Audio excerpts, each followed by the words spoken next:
Bonjour ou bonsoir à tous, vous qui regardez le jour ou la nuit. Ici DVD Pro Souvenir. Et comme promis, je fais un DVD coffret en review comme promis. Donc j'espère vous allez deviner lequel. Je vais sans plus tarder vous le dévoiler. Donc c'est le DVD de Shawn Michaels, l'histoire du Heartbreak and Triumph. Voilà. J'ai retiré le forum pour mieux vous l'ouvrir, pour, euh, pour éviter de l'abîmer. Et aussi pour ma part, je voulais dire que je tenais à m'excuser car j'avais dit dans ma deuxième vidéo, euh, donnez-moi des commentaires. Sauf que avant que j'ai mis la vidéo en ligne, j'ai pas su euh, faire correctement pour mettre les commentaires. Donc je vais mettre cette vidéo là pour voir si ça va marcher, donc on verra. Donc comme je disais, j'ai tiré le forum, regardez, c'est la même chose, et on va vite s'attarder. On va regarder derrière. Ouais, l'image sympa, soit un fond avec du public. Ouais, donc c'est un peu son côté légendaire. Et pour ceux qui savent pas, Shawn Michaels fait partie d'un de mes catcheurs préférés. J'adore, très charismatique, un showman, très divertissant. Bref, il a tout pour me plaire. Et les photos, c'est sympa. Là on voit Shawn Michaels le temps des Rockers. Et là on voit Michaels qui fait le tombé sur Bret Hart. Une ancienne photo de lui quand il débute le catch. Là où il tient le titre intercontinental. Là où il se présente auprès du public. Et là où il reprend, là où il gagne son tout premier titre de la WWE, WWF à l'époque. Et là, ce sont des catchphrases de lui. Donc, Shawn Michaels, The Heartbreak Kid, HBK, The Showstopper, The Headliner, The Main Event, The Icon, Mr. WrestleMania. Et aujourd'hui, Hall of Famer, quoi. Donc, le Heartbreak Kid, le petit garçon qui brise des cœurs. Le Showstopper, celui qui arrête les shows. Le Headliner, la vedette. The Main Event. Le Main Eventer, l'icône. Et Monsieur WrestleMania, quoi. Donc, premier DVD, deuxième, troisième, et là il y a le forum, il n'y a rien à l'intérieur, donc on va vite commencer. Là on voit Michaels qui fait une pose plastique sous l'échelle, donc j'espère que vous allez bien voir. Donc le premier DVD, il y a un documentaire. Le documentaire, pour être honnête, il était plutôt pas mal, mais vraiment très bon. Donc j'ai trouvé que le documentaire était sympa, quoi. On apprend plein de choses sur comment il a débuté le catch et aussi comment il a appris les ficelles, enfin, et comment il est devenu champion et comment il a pris la confiance et ses problèmes. Donc on va se concentrer, hein. Donc le premier, c'est grandir. Ouais, il raconte son enfance, ses années collège et comment il s'est intéressé au catch aussi. Et en plus, sa maman, je crois, sa maman le dit que lorsqu'il était jeune, il idolâtrait Ric Flair, qui était son catcheur préféré quand il était jeune ado. Donc depuis toute sa carrière, il a toujours idolâtré Ric Flair. Et encore, même s'il est dans le même pied d'égalité, apprend les ficelles. Ça, c'est quand il voudrait apprendre le catch. Donc, il a été entraîné par José Lotario. Je crois que c'est son père ou sa mère qui l'a emmené dans cette école de catch auprès de José Lotario pour apprendre les ficelles. Donc il explique aussi son passé de jobber. Les Midnight Rockers. Ouais, ça c'est quand Marty Jannetty raconte la première fois qu'il a rencontré Shawn Michaels et, euh, et que très rapidement, c'est devenu une équipe, car ils avaient fait un match par équipe par la suite. Après, leurs chemins se sont séparés jusqu'à ce qu'ils se recroisent et qu'ils forment les Midnight Rockers. Alors, les hauts et les bas. Ah ouais, ça je me rappelle, leur arrivée à la WWE. Les hauts et les bas, ça veut dire que ils étaient populaires auprès du public, mais que par la suite, c'est comme s'ils allaient plus avoir une autre chance. Donc, avoir une chance au titre. En plus, il explique dans le reportage que leur... Ah non, non, qu'est-ce que je raconte? Les hauts et les bas, ouais, c'est pendant leur début à la WWE. Excusez-moi, autant pour moi, autant pour moi. Ouais, c'est pendant leur arrivée à la WWE, alors qu'ils avaient rien fait, enfin plutôt Sean, il avait rien fait. Cette fois-ci, s'est retrouvé viré honteusement, de manière honteuse, quoi. Ensuite, deuxième chance, ça c'est quand ils retentent leur chance à la WWE. Donc ils font tout, ils essayent même capturer un titre, mais sans succès. Car je sais bien qu'ils avaient remporté un titre face à la Hart Foundation, mais on leur a redonné les titres au Hart, car une corde avait lâché. Donc c'était un peu dommage pourquoi ils avaient pris cette décision. Ensuite, le Heartbreak Kid. Ça, je me rappelle le saignement où il fait passer à travers la vitre Marty Jannetty du barbershop de Brutus Beefcake. Et c'est là où il s'essaye de catch en solo. Donc très vite, il va s'associer avec Sensationnel Sherry Martel, qui sera devenu le Heartbreak Kid. Donc voilà.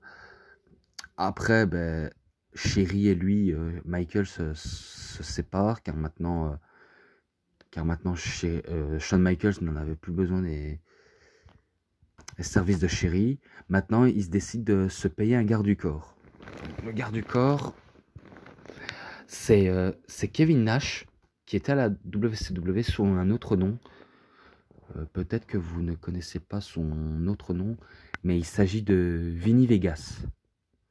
Donc il a quitté un premier temps la WCW pour aller à la WWE en tant que garde du corps de Shawn Michaels, qui va avoir un gros impact par la suite.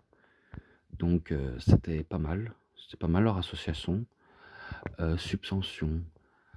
Je crois qu'il...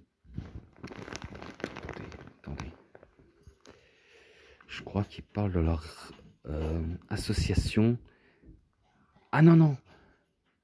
Je crois qu'il raconte la fois où il s'est fait suspendu parce qu'il avait été testé positif à un test antidrogue. Que lui, il niait tous les faits car il prenait des médicaments. Et en plus, il explique même dans les débuts avec les Rockers, quoi. Il explique avec les débuts. Donc, ouais, il explique la petite dissension, mais que ça va leur conduire ça va leur conduire à WrestleMania 10. Donc, ça veut dire qu'il va affronter Scott Hall, Razor Ramon, pendant leur ladder match. Ladder match à WrestleMania 10. Un match qui a été aussi noté 5 étoiles. Un match qui aurait pu être un 4 étoiles. Et en plus, il explique que dans le documentaire, je sais pas c'est qui a dit ça, mais Shawn Michaels ne se battait pas contre son adversaire, mais il se battait avec l'échelle. Alors que normalement, il faut être deux. Ouais, une parenthèse qui a été trouvée, mais que il faut être deux pour faire un bon match, surtout dans un match de l'échelle, quoi. Donc voilà, la clique. Ça, pour ceux qui ne savent pas, La Clique, c'est le groupe de Shawn Michaels pendant le temps de la nouvelle génération. Terminé l'ère Hogan et Savage, Warrior, Luger. Enfin, Luger, il était encore là, mais c'était terminé les temps comme ça, quoi. Donc la Clique, c'était le groupe politique en coulisses. C'était composé de Shawn Michaels, Big Daddy Cool, Diesel, Kevin Nash, quoi. Scott Hall, Kevin Nash. Ensuite, il y avait, je me rappelle, Sean Waltman, 1, 2, 3 Kid. Pour ceux qui ne connaissent pas, c'est X-Pac. Et aussi, je faisais aussi appeler Six. Donc, ouais, il a eu plusieurs surnoms, X-Pac. Et en dernier, dans le groupe, Hunter Hearst Helmsley. Donc, pour ceux qui ne savent pas, c'est les anciens surnoms de Triple H qui avaient rejoint la Clique. Donc, voilà, quoi. Au moins, vous le saviez.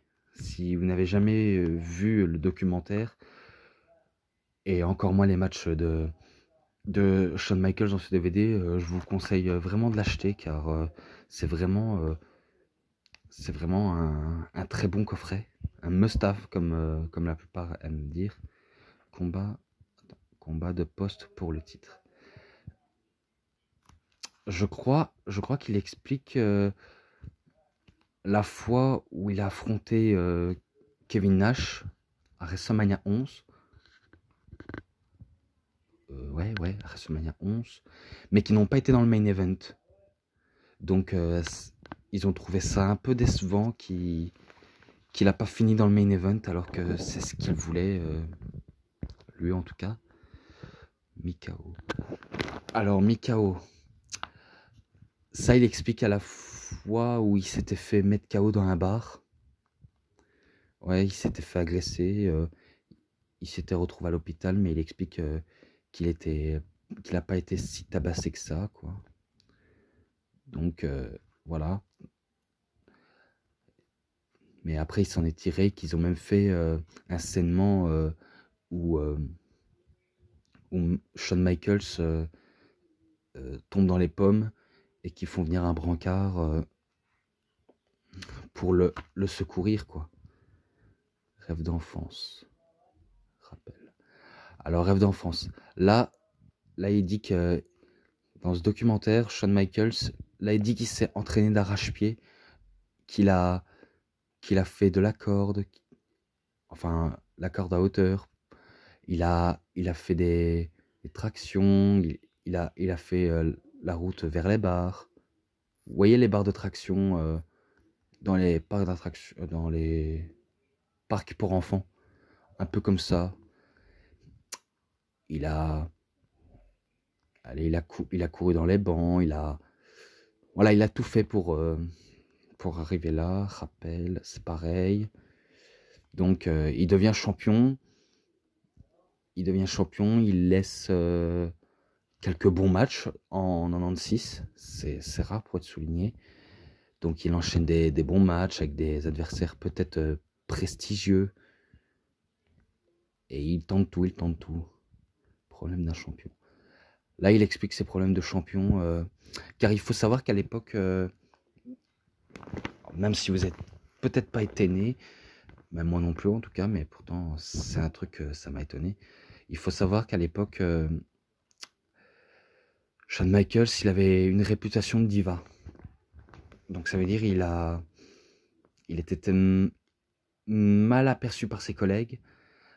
Et aussi c'est quelqu'un qui refuse de soumettre, quoi. Donc c'était un peu étrange, quoi. Mais bon, ça c'était Michaels à cette époque, hein. Mais heureusement qu'il a changé entre temps. Donc c'est bon pour lui, quoi. Héros local. Héros local, ça c'est quand il est... je crois que c'est au Royal Rumble, où il affronte Psycho Sid, Sid Vicious, Sid Justice. Ouais, c'est les anciens noms de Sid en fait.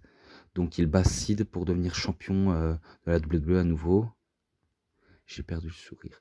Ah ouais, ça il explique qu'il avait un genou fracturé et que aussi il décidait de redonner son titre de la WWE car il avait soi-disant perdu le sourire. Mais d'autres rumeurs disent qu'en fait il a donné son titre de la WWE parce qu'il ne voulait pas affronter Bret Hart. Rappel, Bret Hart et Shawn Michaels se détestaient réellement. Donc Michaels ne voulait pas perdre face à Bret Hart ne voulait pas perdre face à Michaels, donc c'était un peu compliqué à gérer, quoi. Hell in a Cell, là il explique que leur premier match dans un Hell in a Cell, donc c'est Shawn Michaels contre Undertaker. Ouais, ils expliquent leur match, avec une stipulation que personne ignorait encore l'existence, donc c'est le Hell in a Cell. Un match qui a été noté aussi 5 étoiles. Donc étonnant. Je sais pas si ça mérite dans sa place, mais on leur laisse leur bénéfice du tout à ce Dave Meltzer, journaliste de Wrestling Observer. Des générations X, donc c'est la création de la DX. Donc les membres originaux, ce sont Shawn Michaels, Triple H, Shayna et Rick Rude. Et pourtant Rick Rude n'était pas très ami avec Shawn Michaels, pour être honnête. Donc ça, on va dire que c'était les membres originaux, mais Rick Rude ne voulait pas s'associer avec lui, quoi. Mais après, ça va aller avec le temps, hein. Il va avoir Mike Tyson, il va voir les New Age Outlaws, donc le Road Dogg, Jesse James, Badass Billy Gunn, X-Pac qui avait aussi rejoint, qui encore... sans compter Hornswoggle, mais je sais bien que ils ont tous participé, donc voilà quoi. Montréal Screwjob là, et là ils parlent du Montréal Screwjob. Je crois que Shawn Michaels, Vince McMahon et Triple H, ils expliquent dans le reportage qu'ils voulaient pas que leur champion en titre, donc Bret Hart, va à la WCW avec le titre de la WWF. Car pour McMahon, il était au pied du mur. En plus, sa fédération avait du mal à démarrer suite au départ de Hogan et tout la magie des années 80. Là, il explique qu'il voulait pas voir Bret Hart à la WCW avec le titre et qu'après ils en fassent quelque chose comme scénario encore plus humiliant en fait. Donc c'était assez difficile pour la concurrence. En plus que la WCW fournissait des meilleures audiences et des meilleurs matchs. Donc ils voulaient pas que ça prend un réel impact. Vous voyez ? Donc il n'avait pas d'autre choix que le trahir Bret. Donc ils avaient tout mis en point sans informer Bret Hart. Et que même McMahon aurait dit aux officiels, à Shawn Michaels et Triple H, que Bret Hart aille se faire voir. Donc apparemment ça sort de la bouche de Shawn Michaels et Triple H. Hein. Donc peut-être qu'ils ont peut-être raison là-dessus. On n'en sait pas trop, mais en tout cas, une arnaque en direct à Montréal. Toucher le fond. Là, il explique que lorsqu'il a perdu face à Austin, il était vraiment... il était en embrouille avec lui-même. Donc Michaels ne savait plus où se tourner la tête. En plus, j'aime bien Triple H raconte la fois où il s'était disputé avec Shawn Michaels dans la vraie vie. Comment il a osé trahir. Alors que toi, t'étais censé être mon meilleur ami, que tu m'as poignardé dans le dos. T'es un enfoiré. Je crois qu'il lui a sûrement dit ça. La fois, ça c'est quand Ça, c'est quand Shawn Michaels, oui, s'intéresse à la religion. Donc, il va se mettre à la religion, il va prier pour Dieu. Et en plus, il va se marier avec une ancienne Nitro Girls, Madame Rebecca Michaels. Donc oui, il va se tourner à la religion, il va faire du mieux possible pour être 10 fois plus meilleur qu'avant. Le retour, ça c'est quand il fait son retour à la WWE. Attends, son dernier match était en 98, pardon, en 2002. 4 ans plus tard. Mais je crois qu'il aurait pu en parler. Enfin, dans les bonus, ils en parlent de son école de catch, mais il aurait pu en parler aussi dans son documentaire. Mais peut-être qu'ils l'ont coupé au montage, car ça prenait peut-être trop de temps. Fan contre idole. Là, il parle de leur match. Face à Chris Jericho, qui était un très bon match par contre entre Chris Jericho et Shawn Michaels. Shawn Michaels voulait travailler avec Chris Jericho et Chris Jericho, lui, il le dit dans ce reportage qu'il a toujours idolâtré Shawn Michaels. Donc c'était son catcheur préféré quand il était adolescent ou gamin. Ouais, donc il explique qu'il a toujours idolâtré Shawn Michaels, comme Shawn Michaels a idolâtré Ric Flair. Et j'aime bien dans ce match, je crois que c'est Jerry Lawler ou Jim Ross, je crois. Je crois qu'il dit que quand on voit Michaels et Jericho catcher, on a l'impression de voir un miroir. C'est comme si les deux catcheurs qui ont un petit peu près le même style se battre de la même façon et de se disputer un très beau match. Peut-être que ça aurait pu faire le main event de WrestleMania 19.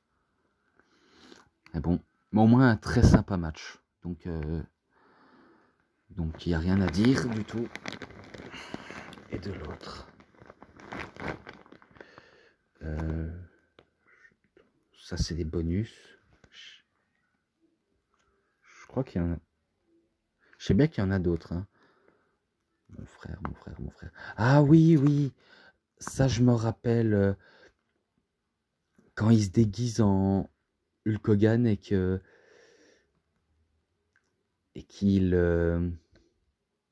se fout de sa gueule en s'habillant comme Hulk Hogan, en parlant comme lui. Et après ça leur a conduit au SummerSlam 2005 où Michaels va bumper pour lui, quoi. Donc c'était drôle, mais un peu n'importe quoi que Hogan puisse gagner en prenant le dessus, en influençant en coulisses, quoi. Alors là, il explique son match face au boss, Monsieur McMahon, au WrestleMania 22, qui est pas un très bon match, personnellement. Enfin, nous, on veut voir Michaels gagner que Vince McMahon. Donc, je crois qu'il a mis ça. Et tout tourne autour. Ouais, je vais détruire Dieu. Je peux rivaliser avec Dieu. Vous connaissez le délire de McMahon, quoi. Il veut être au-dessus de tout, au-dessus des lois, au-dessus de la longévité, quoi. Réunion de DX. Ça, c'est quand la DX se reforme et qu'il y aura des bêtises à droite à gauche. Par exemple, ils vont mettre de la merde sur McMahon, des trucs verts, ils vont taguer le building, ils vont même taguer l'avion, ils vont même montrer leurs fesses aussi. Donc ça, je m'en rappelle de ça. Toujours le main event. Là, il explique son match face à John Cena à WrestleMania 23. Normalement, le WrestleMania 23, ça devait être Triple H. Mais malheureusement, il s'était blessé lors de New Year's Revolution en 2007, je crois. Ouais, donc il n'a pas su faire le main event et pas de chance, quoi. Mais c'est Mais c'est Cena contre Michaels qui aura triomphé. En plus, ça a été en main event. Certains disent que Batista et Undertaker finiraient dans le main event de WrestleMania 23. Mais je trouve que John Cena a très bien bossé pour Michaels. Je trouve qu'il a très bien catché. Car c'est rare de le voir aussi technique. Donc ils expliquent leur match. Mais allez, je dis qu'il a sa place dans le main event. Hein, le meilleur de tous les temps. Ouais, là il explique que le meilleur pour la fin. Tout ce qu'il a accompli, Shawn Michaels, et qu'il a marqué l'histoire de la WWE à jamais, quoi. Donc ça finit sur ça. Le documentaire s'arrête ici. En bonus, il y a les promos. À Raw du 4 en 1994, Heartbreak Hotel. Ouais, ça c'était le show de Shawn Michaels d'un Raw, Heartbreak Hotel. Donc il n'y a rien à dire. Clip vidéo Tell Me Online. Donc c'est une chanson là. Parodie de Larry King. Encore, on va dire un bonus. Mais cette fois-ci c'est pour se foutre encore de Hulk Hogan. En s'habillant comme lui, en parlant comme lui. Et à la fin, ben, il tire son bandana, ses cheveux arrière, alors qu'il n'y a pas de cheveux arrière à la manière du Kogan. Il enlève la fausse moustache, il enlève les lunettes. Et il fait un super kick, enfin un switch en musique sur le caméraman, quoi. Les scènes coupées. École de catch. Là, il explique l'école de catch. Ouais, il avait fondé sa propre école de catch. Si vous ne saviez pas qui l'avait formé comme catcheur, vous allez vite deviner. Il a formé donc Brian Kendrick. Paul London, je crois pas que c'est pas lui qui l'a formé.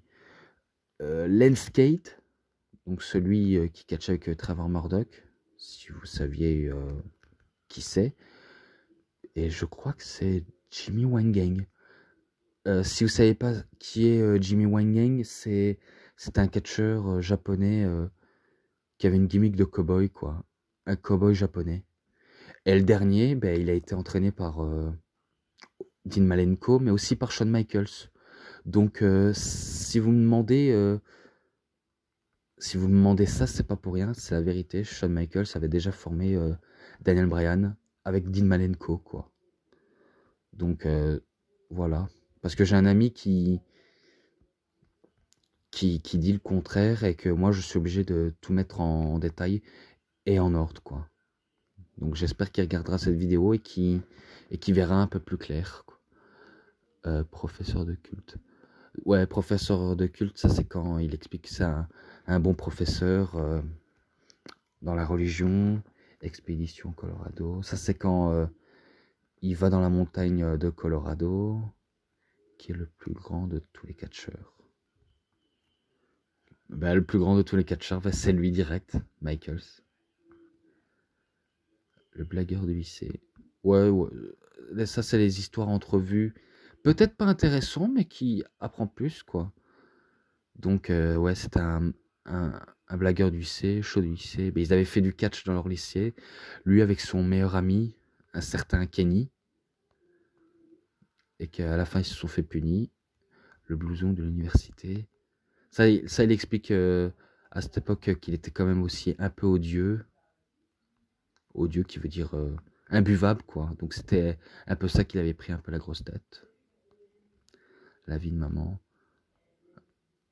Là, il demande toujours l'avis de sa maman, s'il préfère s'habiller comme ci, comme ça, etc. L'hématome. Là, il explique qu'une fois, il avait l'hématome et qu'il s'était embrouillé avec le promoteur. La bagarre des rockers. Ça, c'est quand Shawn Michaels s'est battu réellement avec Marty Jannetty. Et je crois qu'il y avait aussi le match avec Kurt Angle aussi, qui était... Ouais, c'est qui est le plus grand catcheur, ouais. Ah ouais, j'aurais dû le dire bien avant. Ouais, qui est le plus grand catcheur, j'avais dit c'était Shawn Michaels, mais aussi Kurt Angle, leur WrestleMania 21, qui a été très bon. Je me demande pourquoi Meltzer l'a pas mis 5 étoiles celui-là. Ouais, donc j'ai expliqué la bagarre des Rockers. Shawn Michaels s'était bagarré avec Marty Jannetty. C'était un peu plus haut. Ça, c'était leur match à WrestleMania 22 où il avait pris une échelle qui faisait presque 2 mètres. Ouais, donc il explique ça. Ensuite, c'était en 2002 le pantalon rond qui était pas très beau. Ouais, donc il explique ça, mais après ça se termine sur le DVD 1. Ensuite, DVD 2. Je crois que je vous ai un petit peu ennuyé avec ça, donc on va passer vite au match. Donc le deuxième DVD, c'est que des matchs. Donc on va à la WCCW, le 11 du premier, enfin du 1, en 85. Donc comme dit Ajus et Philippe Chéreau, c'est le premier match de Shawn Michaels. Donc Shawn Michaels affronte un certain Billy Jack Haynes. Un match très court. Donc le match très court, je le mets 1,25 pour le coup. Ensuite, on va à la AWA. Les Midnight Rockers contre Buddy Rhodes et Doug Summers. Match pour le championnat tag team de la AWA. Ouais, sympa pour commencer. Donc, le match en lui-même, c'est soit il est top, soit il est brouillon. Donc, je le mettrai un bon petit 3. Voilà pour le début. Ensuite, AWA le 12 du 6 en 1987. En plus, j'avais oublié pour le AWA, c'était le 10 du 2 en 87. Et là, on est au 12 du 6 en 87. Les Midnight Rockers contre Ninja et Ninjago. Ouais, celui-là, je le mettrais 2,5 pour être honnête. Ensuite, au MSG, quoi. Donc au Madison Square Garden de New York, le 23 du 1 1989. Les Rockers contre les Brainbusters. Donc les Rockers, vous savez, c'est Shawn Michaels et Marty Jannetty, mais les Brainbusters, c'est Arn Anderson et Tully Blanchard. Ouais, un bon petit match. Je le mettrais 3,5 pour le match là. Octobre. Ensuite, on passe dans un house show en octobre 1999. Les Rockers contre la Hart Foundation pour le championnat du monde par équipe au meilleur des 3 manches. Donc ils font 3 manches et c'est là où je vous ai expliqué. Les Rockers, il y a un petit spoiler, ils remportent leur premier titre, mais qui sera vite tiré car une corde avait lâché. Donc c'est là où je vous avais expliqué. Ouais, Michaels dit que dans ce reportage que ce match a été pourri, mais moi je dis qu'il est sympa, malgré la longueur. Donc je mettrai pareil à mon petit 3,5. Allez, je vais être gentil. Au Royal Rumble 1991, 19 du 1. Les Rockers contre les Orient Express. Donc les Orient Express, c'est Kato et Tanaka.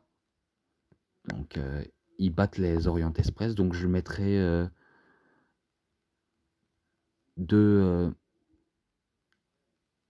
allez, j'essaie d'être objectif dans ce que je vais dire. Donc je mettrai un bon petit 2, 3 quarts. Mais le match il est bon, le match il est bon. Donc je sais pas faire autrement pour les décisions des matchs. Ensuite, au Saturday Night's Main Event, le 8 du 11 en 1992. Shawn Michaels contre le British Bulldog. Donc du vrai nom, Davey Boy Smith pour le championnat intercontinental. Un match sympa. Celui-là, je le mettrais un bon petit 4. Voilà. Le match est très bon. Tout se passe bien. Ça va beaucoup dans la technique. Et en plus, c'est victoire de Michaels. Oui, spoiler. Royal Rumble, le 22 du 1 en 1995. Alors là, Shawn Michaels, il va dans le Royal Rumble en premier. Et c'est un des rares catcheurs à rentrer dans la Royal Rumble en étant premier. Et remporte le Rumble. Ouais, ça je me rappelle du match final En plus, c'était les deux, hein, Shawn Michaels et British Bulldog, qui étaient tous les deux arrivés et qui sont les deux derniers. Et cette fois-ci, c'était l'un des deux qui allait se faire éliminer. Donc j'aime bien Shawn Michaels passe par-dessus la troisième corde. Il agrippe les cordes et c'est un pied qui passe. Et Bulldog croit avoir gagné. Et finalement, c'est Shawn Michaels qui le fait passer par-dessus la troisième corde et qui remporte le Rumble. Un Royal Rumble plutôt sympa. Vraiment, vraiment très très bon. Et en plus, ce DVD-là, je l'avais vu pas mal de fois. En plus, j'étais tout gosse, j'aimais bien quand même. Donc lui, je le mettrais un bon petit 4/3 pour le coup. Ouais, donc sympa. Donc DVD 2, sympa.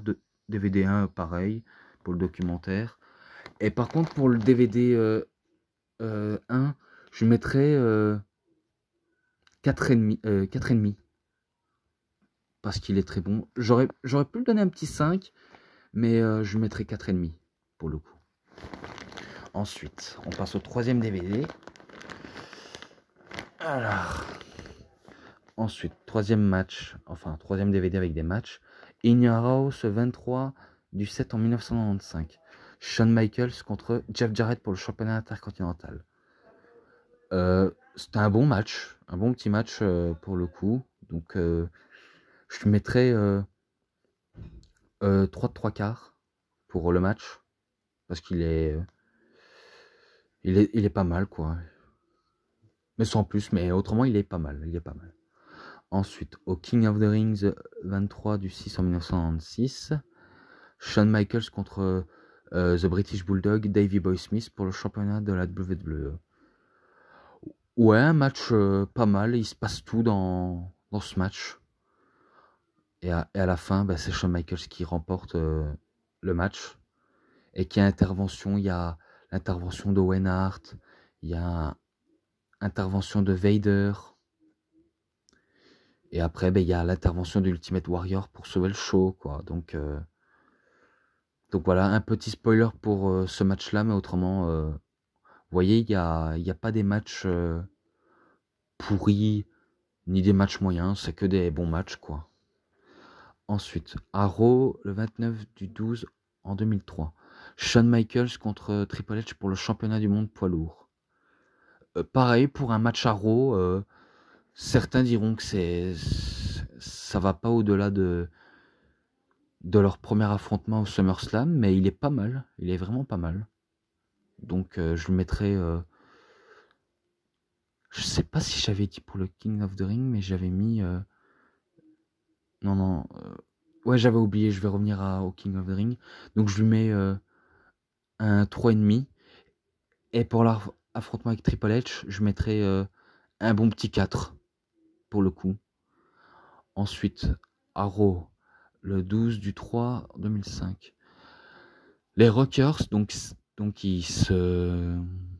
la réunion des Rockers. Donc Marty Jannetty vient après une longue retraite face à la Résistance. La Résistance, je crois que c'est Sylvain Grenier qui se fait appeler René Dupré et son partenaire. Oh là là. Bon sang, comment j'ai pu oublier le nom de son partenaire? Ouais, excusez-moi, je m'excuse. Le nom de son partenaire, mais sorti de la tête, malheureusement. Donc, je sais pas vous dire le nom de son partenaire, mais je sais bien que c'était un bon petit match par équipe. Donc, je mettrai 3,5, pareil. Et encore désolé pour le nom de son partenaire à René Dupré. Donc, voilà. Ensuite, à Vengeance 26 du 6 en 2005. Shawn Michaels contre Kurt Angle, la revanche de WrestleMania 21. Un bon petit match par contre. Il se passe tout, il y a de l'intensité, il y a la psychologie, la technique. Donc, si j'aurais bien voulu mettre 5 étoiles. Mais leur match à WrestleMania 21 reste un classique, donc elle reste 5 étoiles. Donc je lui mettrai...